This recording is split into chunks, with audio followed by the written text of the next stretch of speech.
भगवान नारायण ने नीम के पेड़ को आशीर्वाद दिया।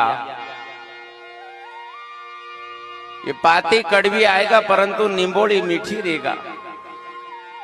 और यह बात ध्यान से सुन, जो भगवान ने कहा कि अगर कोई भक्त मेरी सेवा कर रहा है और सेवा करते समय जहां तक नीम की, जिस प्रकार भगवान शिव के मस्तक पर बेल पत्र चढ़ाने से सेवा पूरी होती है, उसी प्रकार जहां तक मेरे मस्तक पर नीम की पाती नहीं चढ़ाएगा वहां तक सेवा स्वीकार करने वाला नहीं हूं। इसलिए नीम का महत्व है मेरे बहन भाई।